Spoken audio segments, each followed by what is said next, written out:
Good afternoon, everyone. Thank you so much for joining us today for our Youth and Politics panel. My name is Janice Cajigas. I use she, her pronouns. I am the producer here at the New Haven Pride Center. Before we begin, we'd like to take a moment to acknowledge the land on which we are hosting this event. The New Haven Pride Center was founded and operates on the traditional lands of the Mohegan, the Mashantucket Pequot, the Eastern Pequot, the Chattahoochee, the Golden Hill Paugussett, Niantic, and the Quinnipiac peoples. Please take a moment to acknowledge and honor the Native people whose land you occupy and the history of the place you are in. To learn more about Native lands, please visit native-land.ca. Today's event is part of Pride New Haven. Pride New Haven runs through the end of this week with over 25 events. There is something for everyone this week. Visit newhavenpridecenter.org to get all of the information about this year's programming. We would like to thank all of the sponsors of Pride New Haven, which include Gotham City Cafe, Healthcare Advocates International, Black Rock Social House, Partners Cafe, Circle Care Center, the Community Foundation of Greater New Haven, the City of New Haven, and the State of Connecticut. Today's program, which is our panel of youth and politics, is made specifically possible and supported by CT Humanities. And now I would like to get our program started by introducing you all to our lovely and amazing moderator, Dave Cruz Bustamante. Hi, y'all. My name is Dave John Cruz Bustamante. I am the student representative on the New Haven Board of Education and a cultural practitioner and community organizer in New Haven. I am super excited to be here and to have, I already know, is going to be a wonderful discussion with these amazing young people. First, I'd like to introduce Taylin Santiago to give a few words about herself, one of our panelists. Hi, everybody. My name is Taylin. I'm 21, a senior at UConn, and I've been organizing in New London, Connecticut for about 5 years now. Period. Thank you so much. Next up is Cleo Devina. Hi everyone, my name is Cleo Davina. I am a community organizer in New York City, working with Citizen Action of New York. I've been organizing in Connecticut since I was 14 years old, and that's a bit about the work I've been doing. Love to hear it. And finally, our last but not least panelist is Mariah Roque. Hi, my name is Mariah, pronouns she and they. I'm kind of new to getting into politics, but I run a club called the Color Coded Society in Ansonia, Connecticut, and I'm raised in New Haven. Period. Thank you all for joining us today. Again, I'm super excited. This is my first time moderating a panel, so I'm so honored to have y'all here. Like, this is my first experience. But just for the audience, the description for this panel, as we know, young people are often erased out of discussions concerning political and social change, and that leads to a continued disconnection between policymakers and the folks on the ground who live out of the direct result of their often inept decisions. So this will be a panel discussion that centers the very much lived experiences of young people and their expert solutions on the very topics that are important to all people, no matter if they can vote or not. So how are y'all feeling today? How y'all feeling about this? Feeling good. Feeling excited. Nervous. Nah, that's So, listen. That is okay. That is a-okay. So let's jump into it with our first question. And I'll pass it off to Cleo for this first question, and then we can pass it along. Do you think young people have a strong say in politics? And why or why not? I would say both and. I would say that historically we have not, just because predominantly we have a very ageist culture when it comes to politics, where we have a lot of the older generation running the show. But right now, I feel like something that's really been happening, and it's the shift that we've all been talking about, is that as youth, we're reclaiming that power and we're not taking it, we're snatching the torch, really. And we're demanding a better and more just society for future generations, and we want that change to happen now. So I think it's both and.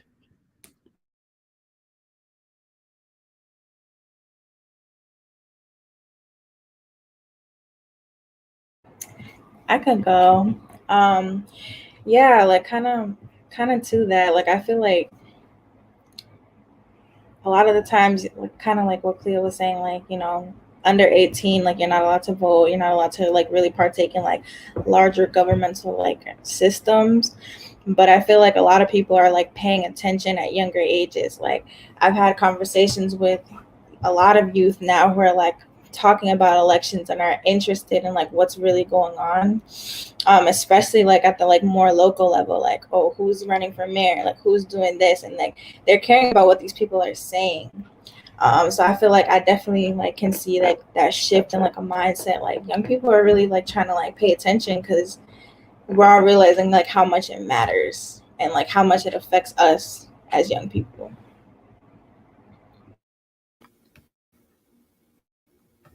Could you repeat the question? I just want to make sure I'm answering correctly. For sure, no problem. The question is, do you think young people have a strong say in politics? Why or why not?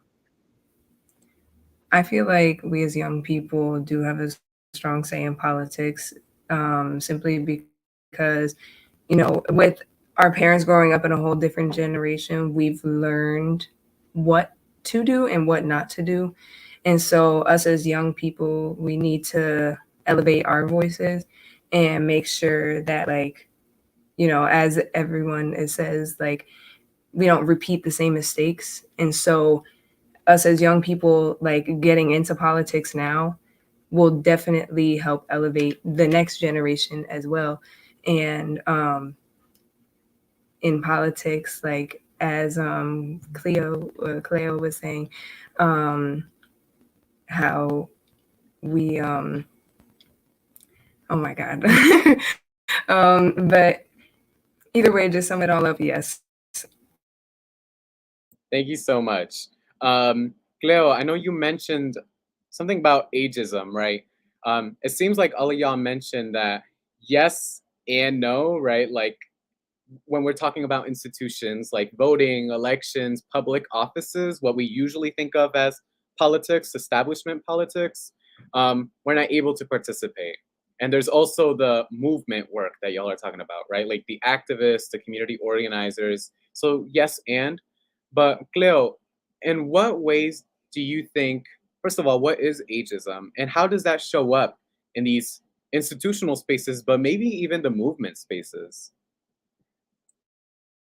Yeah, so ageism is really the belief of, well, to sum it up, right? I don't like to go by the Oxford Dictionary because ageism, usually in the Oxford Dictionary, is about, how we discredit older folks. But when I'm using it in the sense of, the political landscape, I'm saying it kind of like in the reverse, right? Where we have older folks kind of making the narrative that young folks don't have enough experience, young folks don't have enough life experience and haven't seen enough to really be able to create a sustainable political landscape, which in reality, it's not true, right?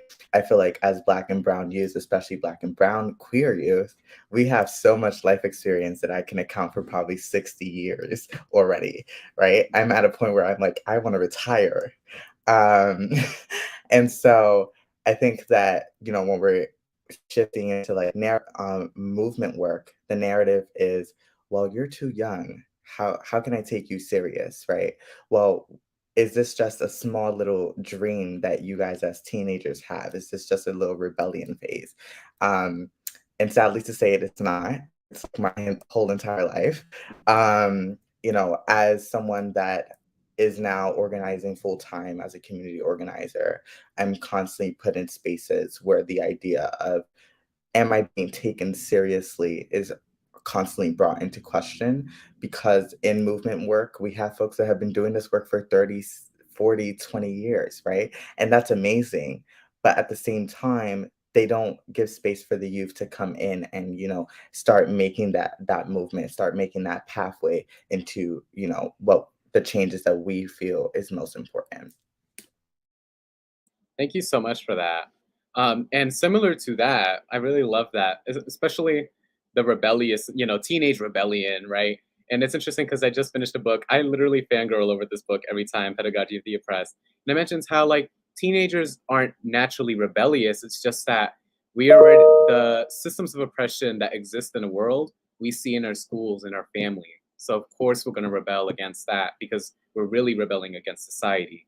But similar to that point, it sounds like ageism is an obstacle for how young people can start to participate in politics. So I want to ask y'all, what are some other challenges that young people face when participating in politics, whether that be public office, talking to their representatives, movement work, right?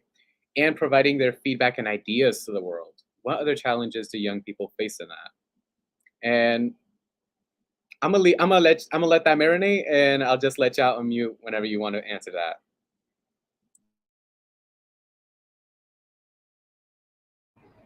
I have an answer.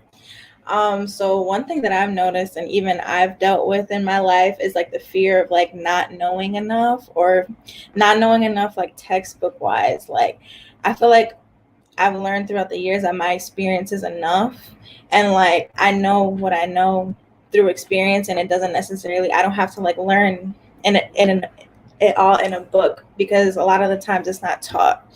So like my experience and like how I feel matters, especially like when talking to representatives about things that I see and experience. So I think that's like one thing, like just like feeling like you don't know enough, when like in reality, like we've got to like shift that mindset and like know that you do.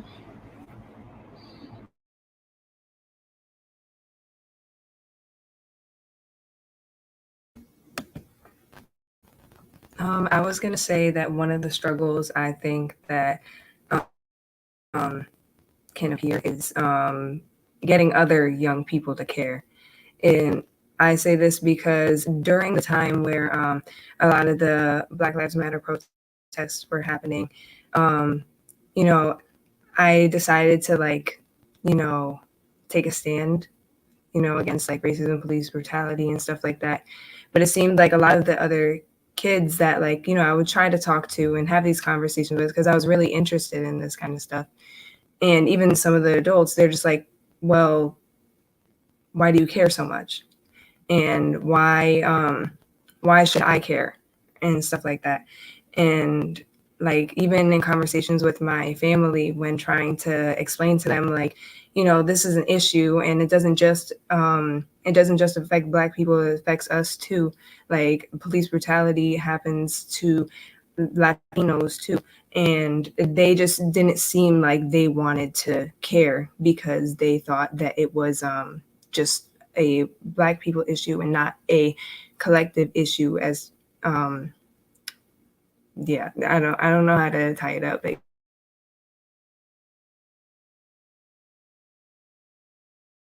I do want to add to what Talon said. I feel like a major problem coming into the organizing realm and the organizing space for me was the jargon, the language that was used. When I first came into the space, I was like, girl, what is y'all talking about?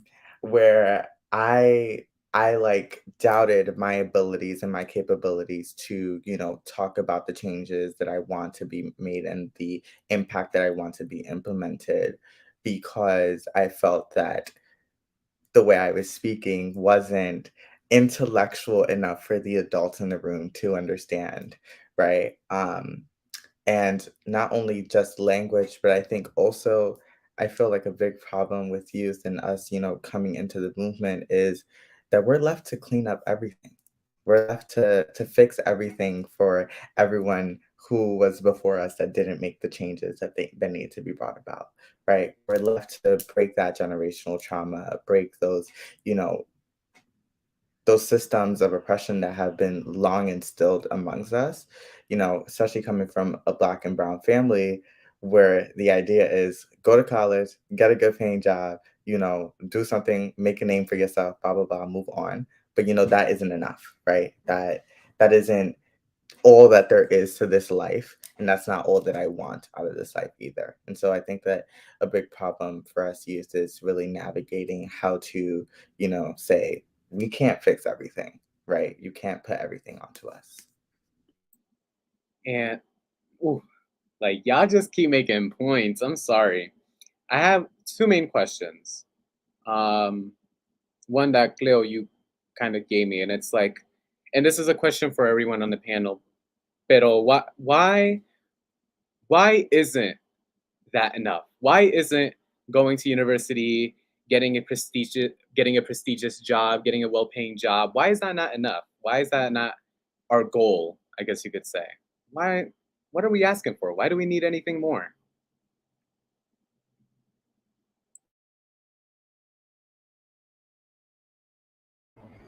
I could go. I feel like it's just not realistic and attainable for like everybody that like we're working for in the movement. Like, not everybody has access to these institutions or the money to get into these institutions. Like, it's hard. It's a lot of work, and it's not even necessarily like on the part or fault of anybody. You can be smart, but if the money's not there, then you can't like gain access. So, like we have to like be conscious of like working like for everybody.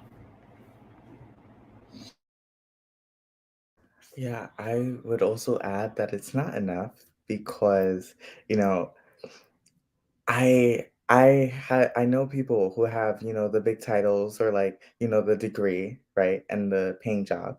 But it doesn't mean that they get the respect that they know they deserve, right? Because they're Black and brown folks, right? And so I don't think that it's enough with just going to college, getting the degree, right? Because one, I'll go to college, I'll get the degree, right? So for me, my aspiration in this life is to soon become a lawyer, right? So if I go to law school, I will be stuck with a almost $500,000 debt that I won't manage to pay in this lifetime, right? And I won't manage to be able to get a home for the future family that I want to build because I'm still in this debt that I have to pay. Um, and not only that, but then, let's say I get a big job or whatever because of this law degree. I'm still going to be, you know, 3 times more likely to be shot down by a police officer because of the color of my skin. I am still disproportionately affected when it comes to the healthcare system as a Black trans woman. Um, so it's like I can have what America deems to be the success, right? The Black and brown success, but it doesn't mean that I will have the Black and brown joy that I know I deserve.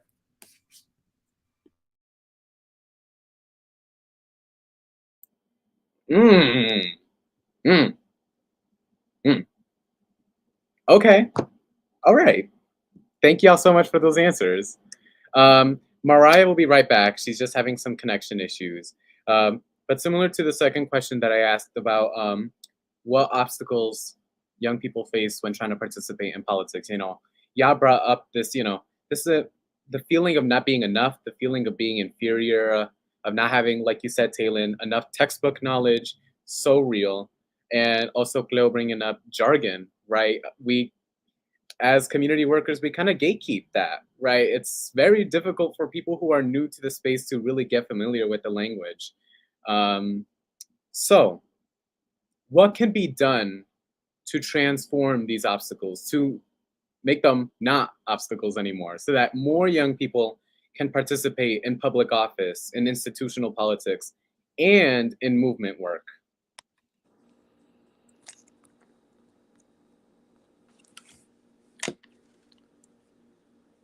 Can I start?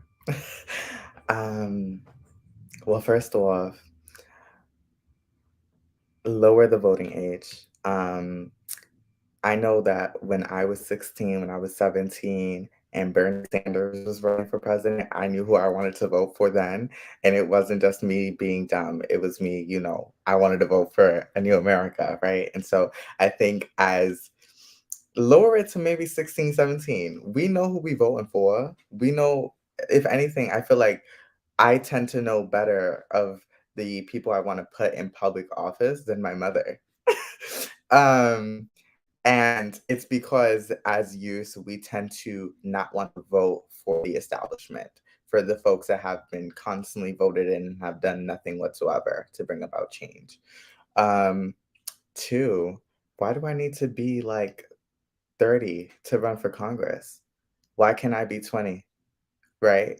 Why is there a limitation to my age to run for public office? Isn't the whole point of public office to be a public servant to serve the people, right? And so if I am a 20-year-old wanting to run for public office, that means that I am representing my people. I'm representing a large demographic of America. Um, and not only that, but I think also in the movement space, I think we need to stop being so critical about who we let in and start realizing that, the work that we're trying to do is that we're organizing everyone. And so if we're going to do that, then we need youth, right? And we talk about people power, but we're excluding a large chunk of that, right? And so I think that when we're having conversations about this exactly, these are the things that we should be thinking about.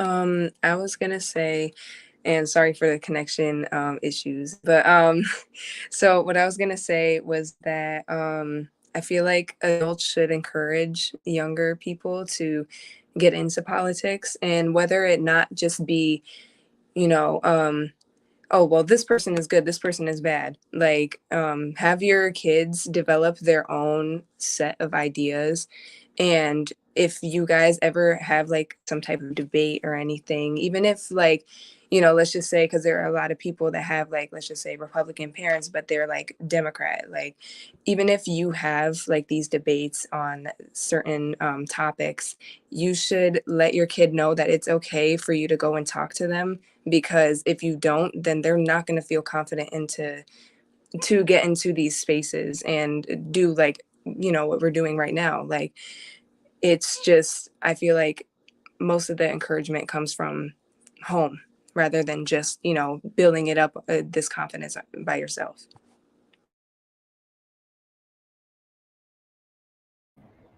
Yeah, I agree with what both y'all said. And I think it's also like really important to like be like, I guess like more within like the movement where being like more intentional about like including like younger folks, because like there's so many ideas that like everybody has, and like yeah, especially young people could like bring to the table that like maybe older folks like haven't thought of, and that happens all the time. So like really like being like intentional, like okay, like let's get some ideas like what they think or how we can move like something forward, especially like pertaining to politics. So. Period. And honestly, real quick, like that, this all just goes to show, like this a panel full of young people. Every single one of us are young people. So that just goes to show, let me not say that. Okay. So my next question, as y'all probably know, like there are systems all around us, right? Even if you're inside your apartment or inside your house that you bought, you're still dealing and interacting with housing industries and the housing system, right? When you walk down the street, you're dealing with public works, you're dealing with police, maybe incarceration, parks and recreation. When you go to school, you're dealing with the education system. Systems are all around us. Our lives are organized around systems. Now, how how do you personally perceive these systems? How do you see them? How do you view them?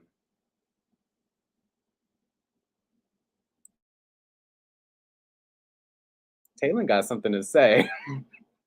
She said, "Woo."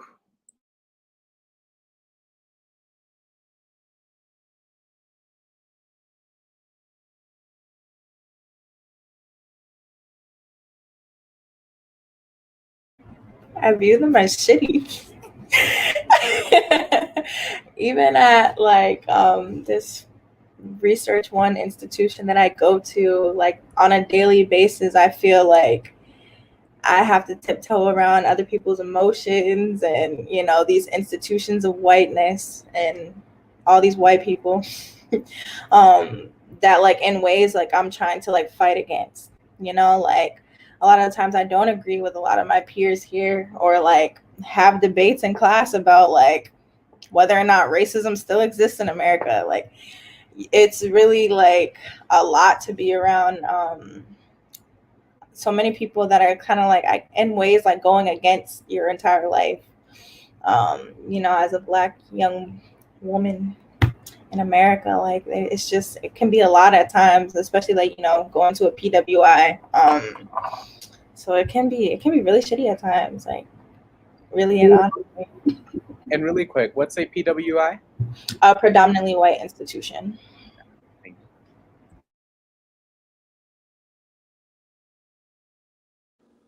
So I also view these systems as bad.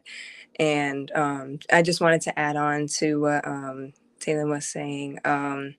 As somebody who I go to a technical school, and the school is predominantly white. And so sometimes, as Taylor was saying, I feel like I have to tiptoe around people's emotions because, I mean, they're very expressive of their views. Like I've seen certain flags being flown on people's trucks, certain stickers, but I see this as I try to use this opportunity and this experience as something that could help me in the future because let's just say, you know, I want to become like a representative for Connecticut or something like that. I will be around many people who have way different views than me. And so it builds this sort of like thick skin for me to be able to go into these spaces and, like, you know, even if there's somebody that has a complete other opinion than me, then I can still voice my opinion and feel heard. Because I also wanted to add, like, even with my club, like sometimes I'm just like, when I put up posters, I'm like, well, you know, what if somebody takes us down? What if somebody does this? What if somebody does that? But then I have to think and I have to remember that, like, this is the like second club that has existed at this school that is for this certain purpose.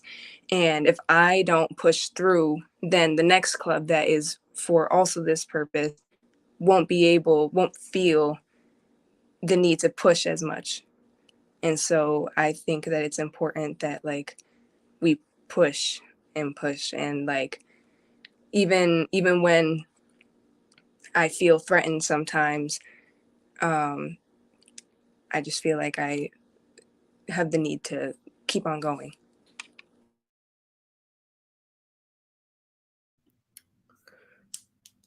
I just want to say, y'all are both so amazing.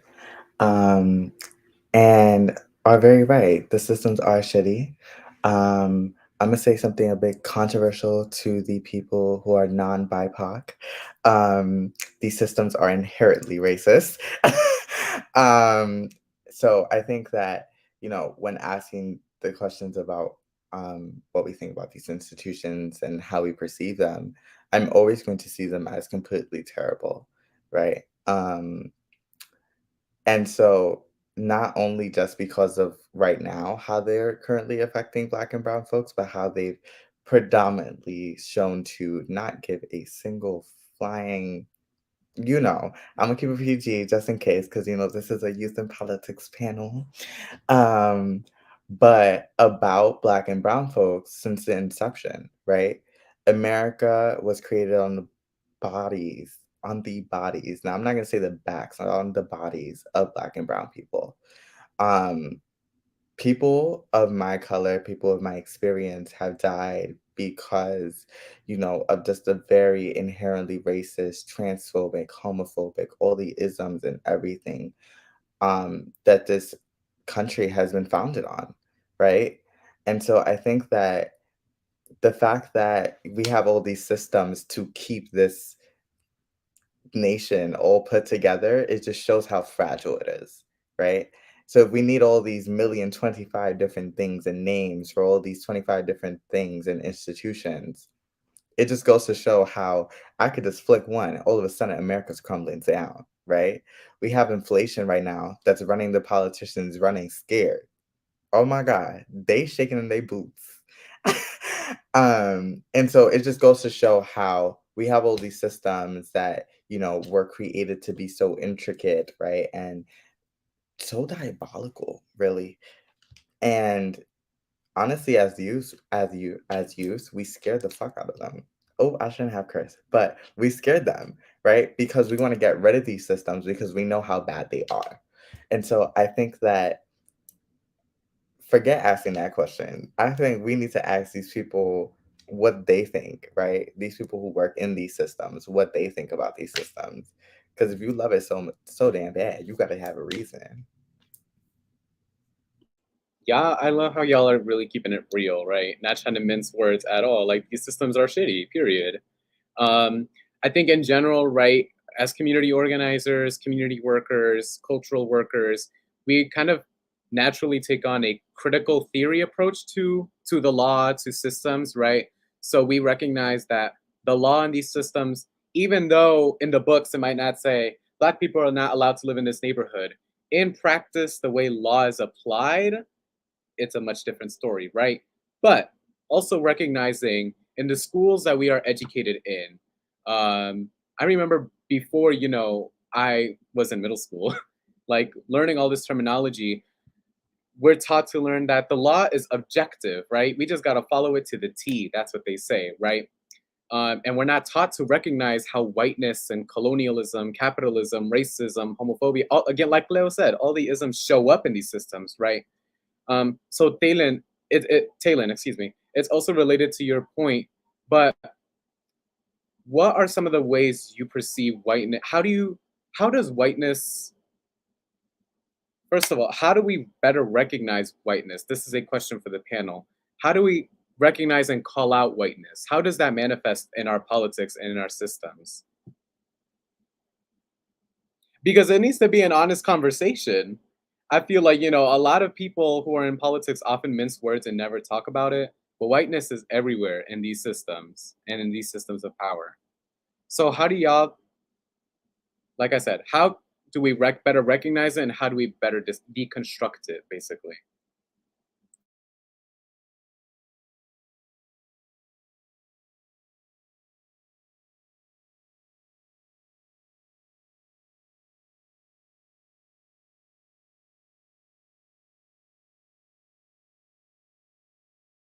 That is a really interesting question. Um, how do we deconstruct whiteness? I feel like just I don't know, like the whole system is white. Like they put themselves in the forefront of like everything. Like you can see it written in the laws. Like a lot of the times, like it doesn't even like stuff doesn't don't even be applying to us at all. Which is the reasons why a lot of the times like we have to like fight and like make room for ourselves because we're either written out of the law, things are against us. I feel like just knowing that like everything is like rooted in white supremacy. I feel like that's kind of the major thing.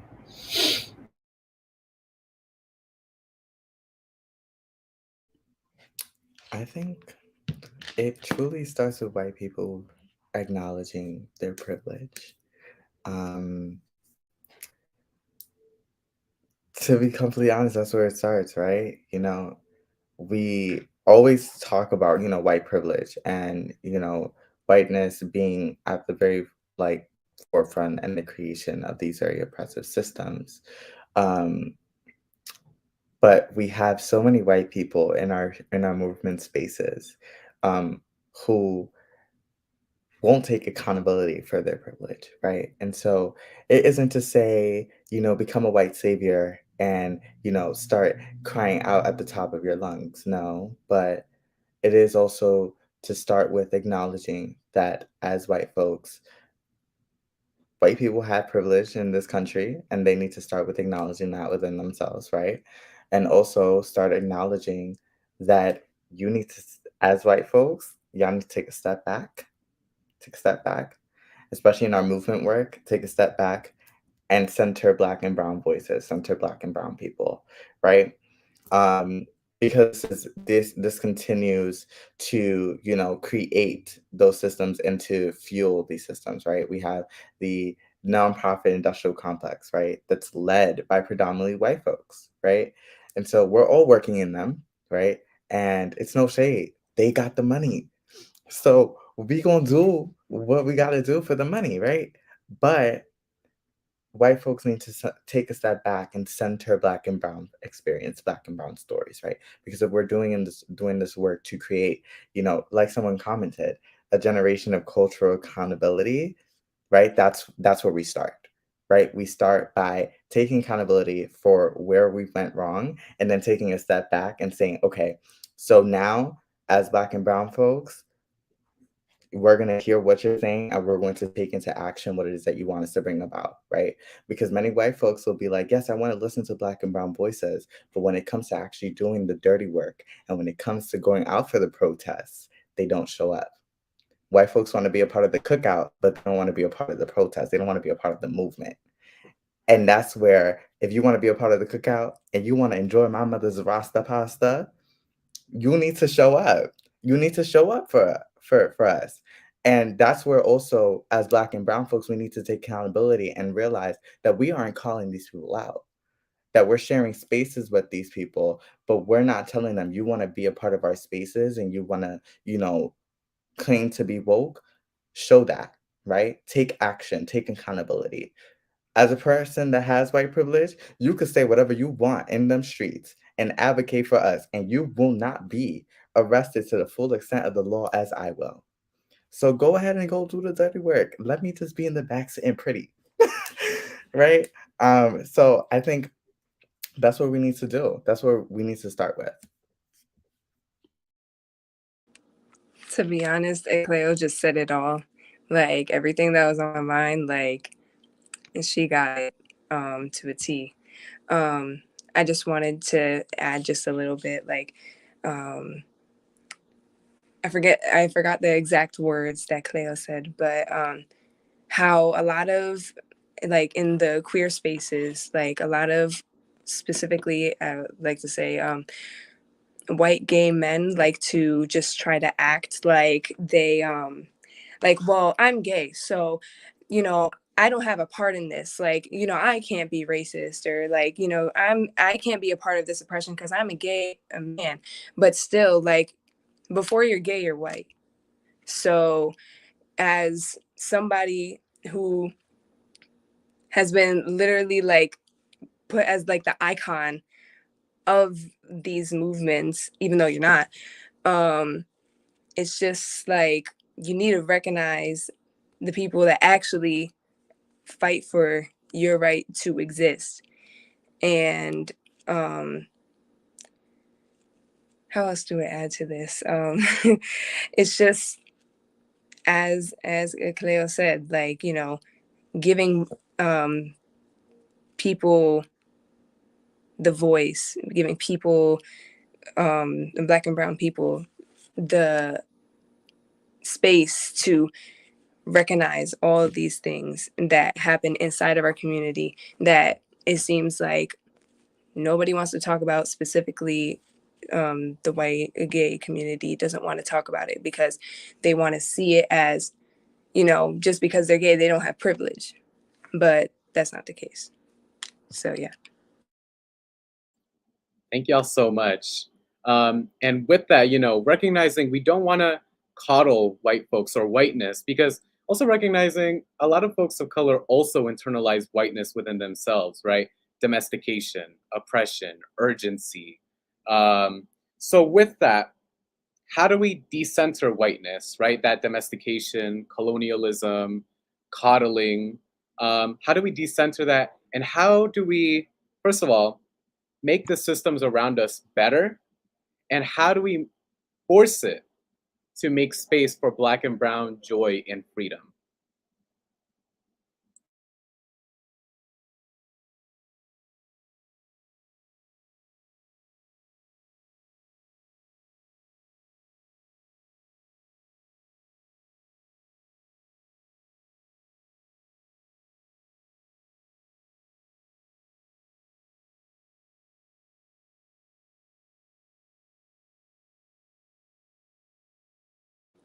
I'm just gonna try to jump in.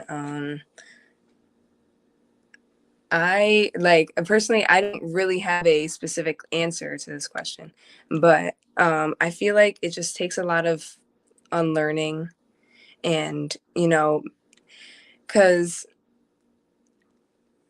when it comes to making space and like making sure that we don't like center whiteness into a lot of these things, I think it just takes a lot of unlearning and like knowing that you don't have to be this sort of like, how do I say this, you don't have to be a certain way to feel like you are deserving of love and joy and all of this stuff. You don't have to conform. You don't have to conform to feel like you're whole. I don't really know how to really add to that, but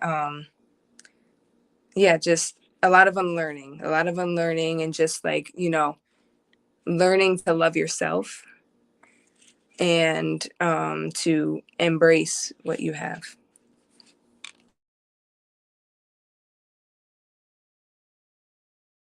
I feel like my answer is kind of just to like take that space and be joyful and be a person that can like just express their joy at like the fullest capacity, because a lot of times people aren't used to that. People aren't used to being in spaces where they could be joyful about like pretty simple things, about living another day. Like that's something to be happy about. And I feel like with all these systems in place and like feeling uncomfortable living in America, like it can be hard to express joy. So like really just trying to, I guess, like take that space to do so, I feel like that's powerful in itself. And like could like not like send a message, but like send a message like we're here, we have stuff to do, we're gonna do it, and that's really that. And you're gonna get with it or you're gonna get lost. So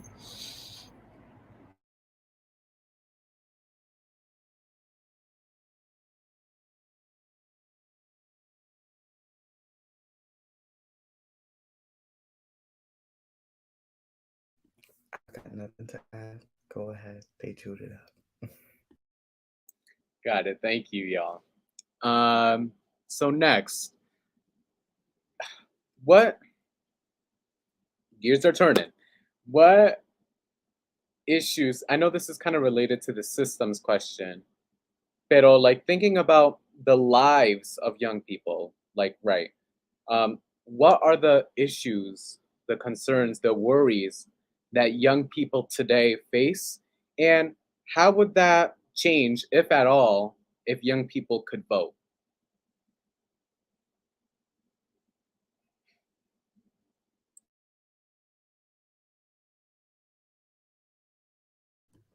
I got you right now. Well, first off, a major issue is the school to prison pipeline. This is an issue that has led to the criminalization of many Black and Brown youth, especially in Connecticut. Um, and as a person that went to high school in Waterbury, if I had the power to vote, Mayor O'Leary would not be in office. Okay, We Mayor name O'Leary would dropping. not be. Okay. I'm sorry. But Mayor O'Leary would not be in office just because, right? And also in New York City, where I'm at now, the mayor, he would not be in office. Just because I will not vote for someone who has been about a part of the police department.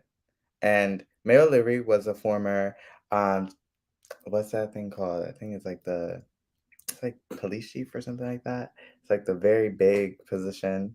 And so a lot of our policies around policing, right? And um, around policing and the school to prison pipeline, especially in Waterbury, has been because of that, right? We also in our political landscape, we have so many people who have. I don't know what I just broke, but I broke something. But we have so many people, that are in the pockets of our police departments, right? And who do favors to the police department instead of holding them accountable, right? And so if we had the power to vote and we had the power to dictate who we could put in office, we wouldn't have people who would constantly police our schools and constantly threaten the very livelihood of Black and Brown folks, right? The reason why we can't experience Black and Brown joy is because from the very beginning, we've been going to school and we've been criminalized. We've been criminalized for having textbooks. Like, how is that possible, right? Not only do we live in a world where a Black man can be shot down for having a comb, right? But we also live in a world where I can be shot down or sent to prison in school because I have a textbook, because I wanted to get an education, right?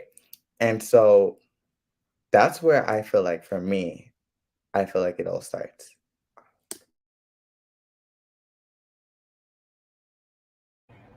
I guess I'm also gonna have to piggyback off of like just education in general and the funding of education, because I know specifically like in New London, like that's been like a really like big topic of conversation.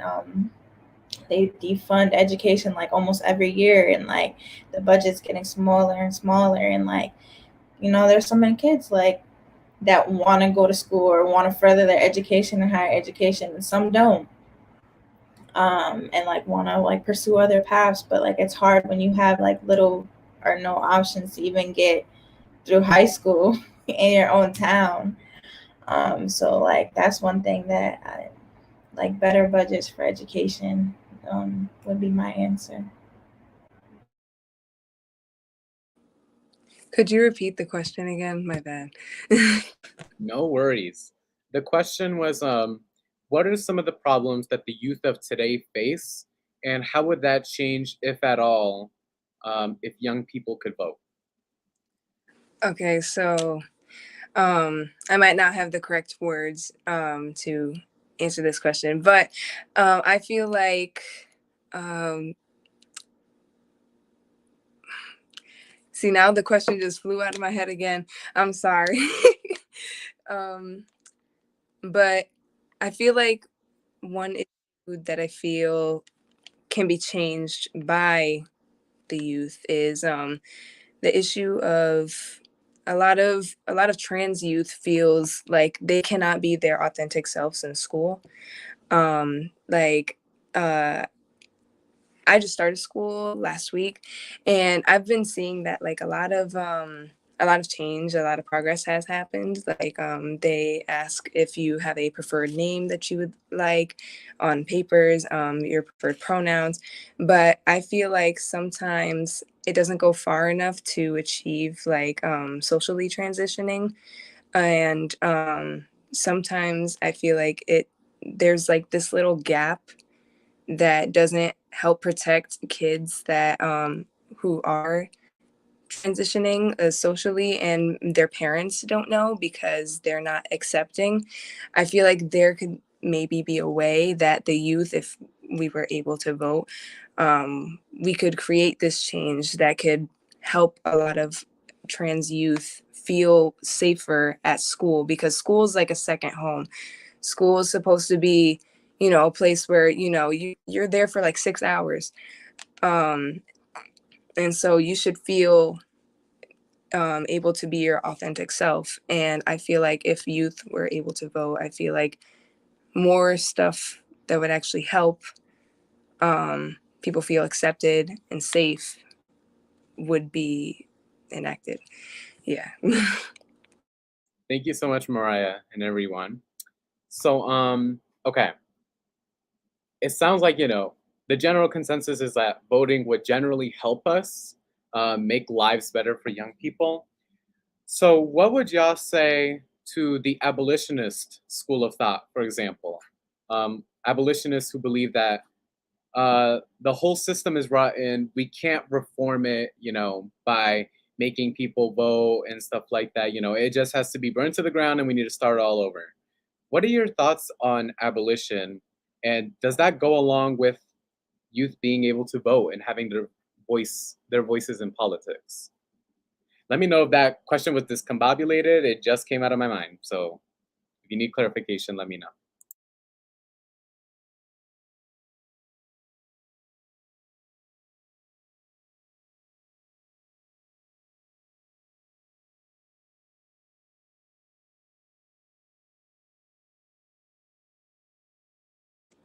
I think I'm gonna try to answer to the best of my ability. So definitely, like when I first started getting into politics and getting into like activism, being interested in activism, I feel like, I have like been like, I just want to burn everything to the ground. Like we need to restart because like it made me so angry how the system affects the people like me and people not like me. Like it's it's a whole lot of anger for me. But I do believe that there could be benefit to like, try to rewrite everything. But at the same time, I feel like maybe we have come a long way. I know that's like been said a lot, especially by like teachers and stuff. Like we've come a long way, but I think that, well, I'm hopeful that there can be a way that we can keep on dismantling the system without having to rewrite everything that we have changed so far.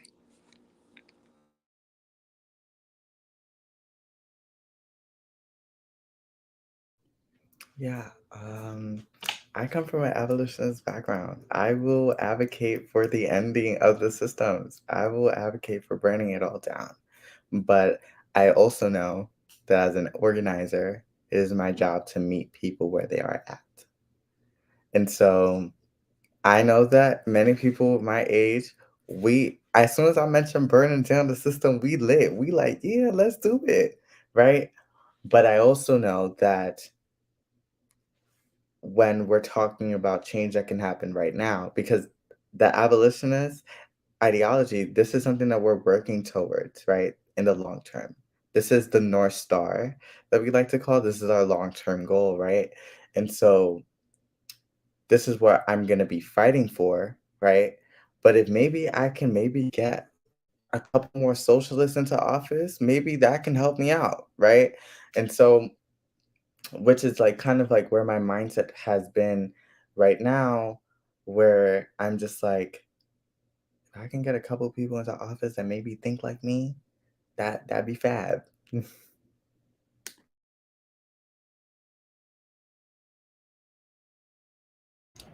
Yeah, I kind of like agree with that. Like I'd be so ready to like everything needs to go today, like right now. But I do believe like it's really about like taking steps and like everything we're doing now is like for the future of the people behind us, like the future organizers and the future people that are going to be leading like what we're doing today. So yeah, big, like heavy on the baby steps. Cool. And last question, because we only have 6 minutes left. Oh my God, it was amazing. This is all amazing. But why? Why are you here right now? Why do you care? What's your goal? Why are you here? Why are you doing this work? Because we all know community organizing ain't easy. It's very hard, emotionally intensive work. So why are you doing it? Why are you putting yourself through all that labor? Why do you care? I could speak. For me, this work means so much to me because I have younger cousins. I have nieces and nephews that are just being born like in the next few months that are gonna have to be dealing with the issues of this world. And we really have to be conscious, like kind of like what I was just saying, like of the people that are coming behind us. and like, you know, really fight for a better world as much as we can, because we're going to be handing this world to them. Um, and I think it's just always important, you know, to fight the good fight if you can.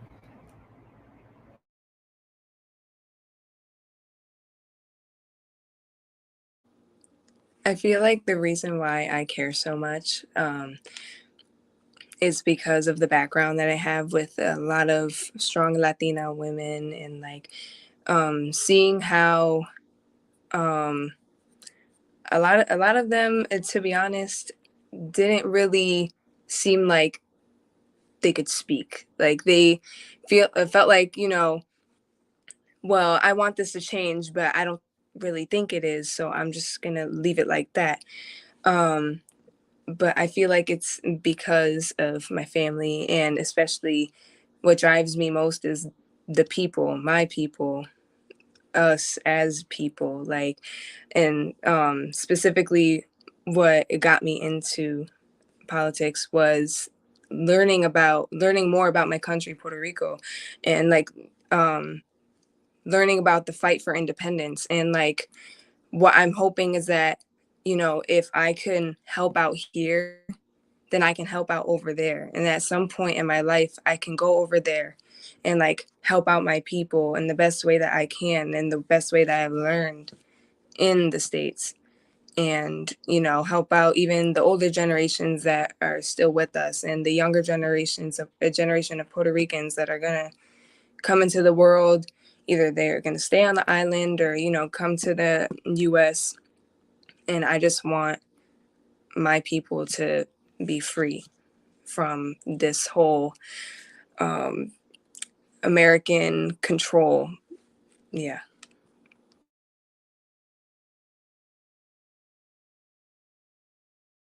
Yeah, I do this because I'm tired of not seeing people like me in this space. Um, there isn't enough Black, Latina, trans women in the space. And so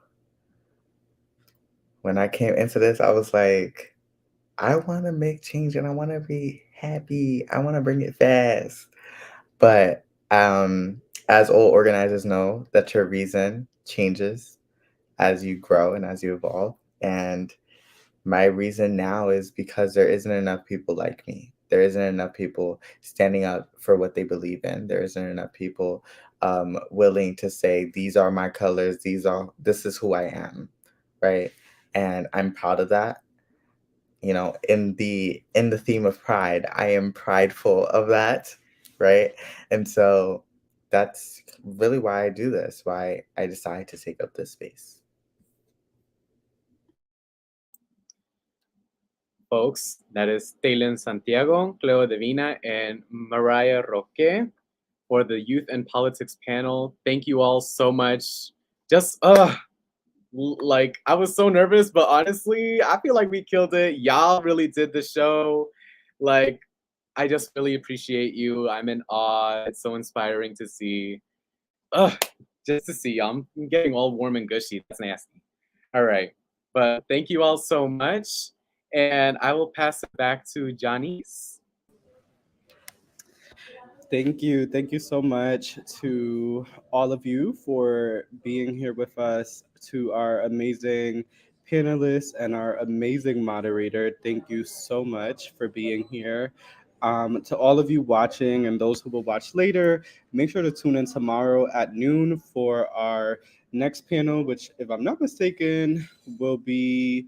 Um, I'm not even gonna say because I kind of forgot. But yes, join us tomorrow at noon and at 3 p.m. And the rest of this week, all panels will be at noon and 3 p.m. as well. For more information, go to newhavenpridecenter.org to find out all of the amazing events happening this week during Pride. And also, once again, thank you to our sponsors, especially CT Humanities, for making this panel happen today.